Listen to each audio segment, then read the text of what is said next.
আসসালামু আলাইকুম। আজকে যে লোকেশনটা আমি দাঁড়াই আছি, এখানে যে দেখছেন গাছপালা, সুন্দর একটা অসাম একটা ওয়েদার, বাট সানটা অনেক হার্ড। আমরা যে স্থানটায় আছি সেই স্থানটা হচ্ছে সাউথ এলাকা, মানে সাউথ টাউন এলাকা। এই এলাকাটা আসলে খুবই সুন্দর। এখন গাছপালা তরুলতায় ভরা আছে, কিন্তু 2000 এখন বর্তমানে 24 চলে, 2030-এর মাঝামাঝি এই যে যতগুলো বিল্ডিং দেখছে, মানে প্লট দেখতেছেন, এই প্লটগুলো কিন্তু প্লট থাকবে না।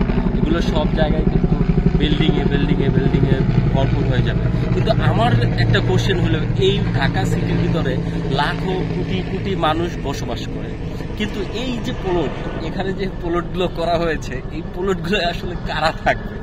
আমার মানে এরকম কিছু টেনশন মানুষের কিন্তু কাজ করে মাথায়, কিন্তু আসলে সেটা নয়। এখানে সবাই যারা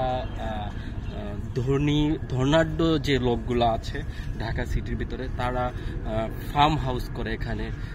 যখন তারা ছুটি পায় কিংবা যে সময়টা সরে আসে, এবং সরে আসার পরে যখন তার এক্সট্রা যে টাইমটা থাকে, সেই এক্সট্রা টাইমটা কিন্তু এখানে দুইজন স্বামী স্ত্রী এখানে কিন্তু বসবাস করার একটা খুবই একটা নান্দনিক একটা লোকেশন।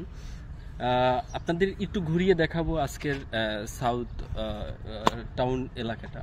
তাই সাউথ টাউনে এখন ঢাকা সিটির একটু কাছাকাছি, তাই এখানে একটা সুন্দর একটা মসজিদ তৈরি করা হয়েছে। আপনারা একটুখানি ক্যামেরা একটু ঘুরিয়ে যদি আমরা দেখাই যে মসজিদটা আসলে কতটুকু সুন্দর, এবং মসজিদটা কি কত কত সুন্দর করে বানিয়েছে। কিন্তু এটা কিন্তু বিশেষ করে একটা মানুষকে দেখানোর জন্য কোম্পানি করেছে, যে এই মসজিদটা যদি থাকে মানুষ দেখবে, এবং দেখার পরে এই মানুষের ভিতরে একটু কিউরিসিটি জাগবে যে আসলে এই মসজিদটা কোথায় তৈরি হয়েছে, আমরা একটু যাই, একটু লোকেশনটা ঘুরে আসি। তখন কিন্তু এই লোকেশনটা যখনই আসে এবং তাদের প্লট পছন্দ হয়, তারা প্লট নিয়ে নেয়। আপনি দেখতে পারবেন এখানে নতুন নতুন এই একটা বাড়ির সামনে করা হয়েছে, আরও নতুন নতুন অনেক আবাসন তৈরি হচ্ছে। সো এই আবাসনগুলো কিন্তু আস্তে আস্তে আস্তে আস্তে 2, 4, 5, 10 বছরের ভিতরে কিন্তু এখানে একটা আবাসনের একেবারে পুরো সিটি একটা কমপ্লেক্স হয়ে যাবে। তখন কিন্তু